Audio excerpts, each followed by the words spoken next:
Hi guys, I'm Jim and this is Jim's Fix-It Shop, and today I want to clear up a little confusion on these brake cables and clutch cables on these single and double pedal machines.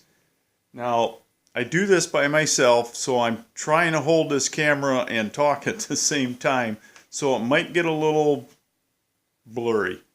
So let me zoom you in on this old case that I've got completely gutted, and I'll show you what I meant by that little fork. Okay, now this is one of the machines I tore apart for parts.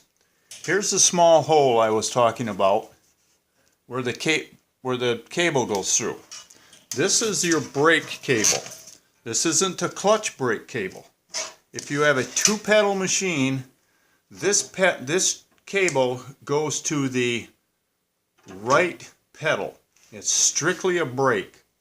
And when you put it in, you have to take the end with the adjusters, like I said in video 4, stick it through this hole and pull it up through the tube. This part of the cable kind of reminds you of the old choke cables, where they had the shielding around the main cable. This goes down and hooks into this fork right here on the frame. It's next to the hole where your drive disc sticks down off your engine. And I hope you can see it, it's right here. That cable hooks in there. I took a pair of pliers and pinched that a little so I didn't have to worry about that coming out.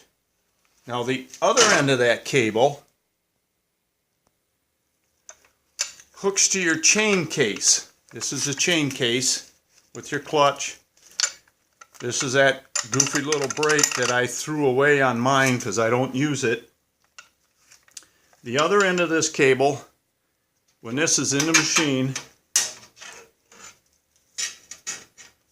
you take the cable, pull this out of here, it goes in this hole on the brake band. This is a brake band. Goes in there, you turn it up straight, and you hook this other part of the cable, the shielded part, in this fork. And I also pinched that so it wouldn't come out.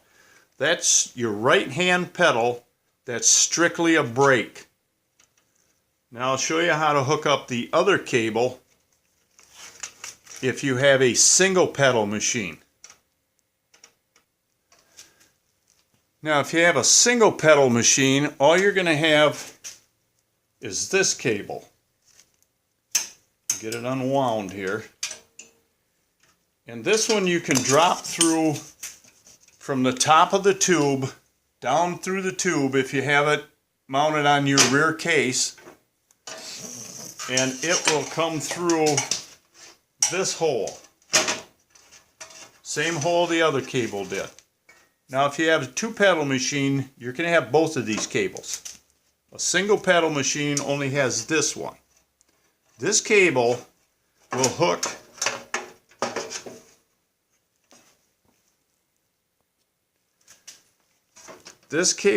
to your lift yoke. You got it caught on that cable.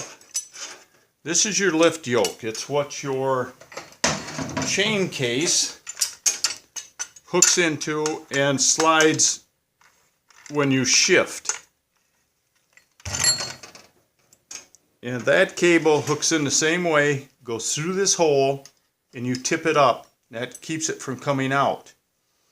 When you step on your clutch pedal, halfway it pulls your chain case away from your drive disc, and you're in neutral.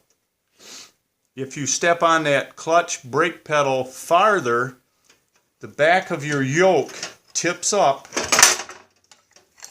and hits here on that goofy little brake that I don't like, and that applies the brake.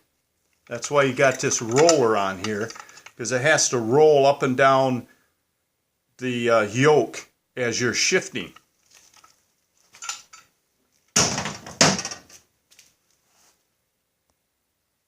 Now I have a few other things that I mentioned in the last video that I messed up, and hey, I do that a lot. I don't do editing.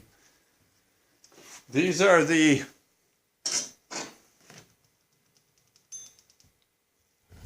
seals that I made for the 3/4 inch shaft, and I used the extra holder I got off the machine I tore apart.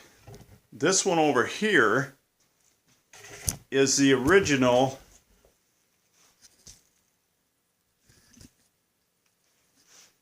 that came on the machine, and I have the seal in there. When I put that together and showed you how to get them in there by soaking them in the warm water, I said to slide them on and clamp them in place with a C-clamp. Well, obviously I meant a hose clamp. So that was that day's mistake.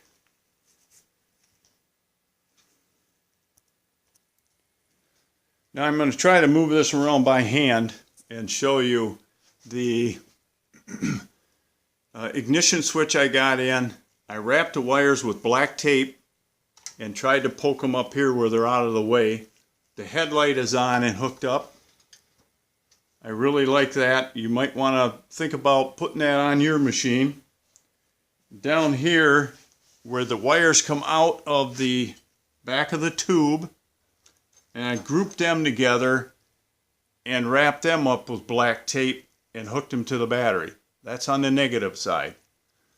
The other group of wires that hook to the positive side of the battery, of course I wrapped that up with some red tape, and this time I also put a fuse block in.